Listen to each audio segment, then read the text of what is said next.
एक गरीब राजा की कहानी। एक राज्य में एक गरीब राजा रहता था।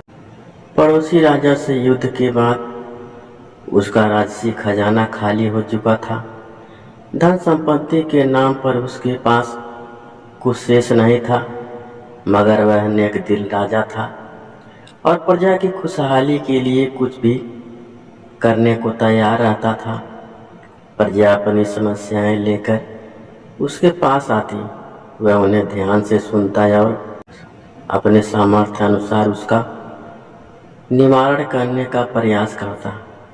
इसके दयालु और नेक स्वभाव के कारण प्रजा उससे बहुत प्रेम करती थी।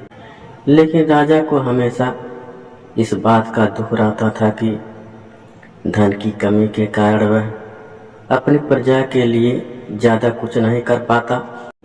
अपनों के लिए सबसे अच्छे उपहार। एक दिन उसके राज्य में एक साधु आया। लंबी यात्रा के कारण वह भूख प्यास से बेहाल हो चुका था और रास्ते के किनारे निढाल होकर बैठा हुआ था। उसी समय राजा रोज की तरह प्रजा की स्थिति जानने के लिए भ्रमण पर निकला। उसकी दृष्टि उस साधु पर पड़ी। वह उसके पास आया और उसका हाल पूछा।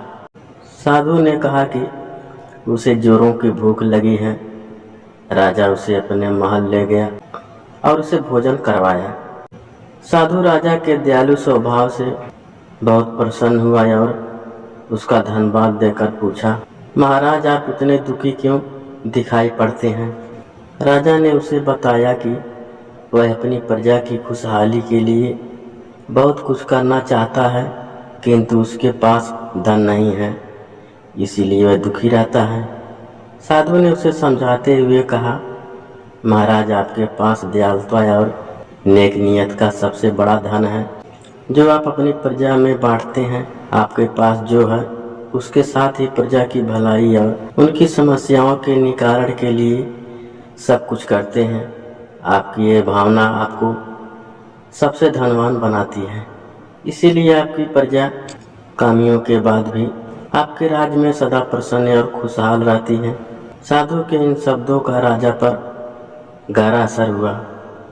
उसने तय किया कि वह जिस हाल में है और उसी हाल में रहकर अपनी प्रजा के साथ खुश रहेगा। वह समझ गया था कि जीवन में सबसे बड़ा धन अतिरिक्त खुशी है। गरीब राजा की यह अनेक कहानी हमें यह सिखाती है कि धन की अधिकता होने पर भी हम अपनी ईमानदारी, नेकी और दयालुता से अपने जीवन को खुशहाल बना सकते हैं।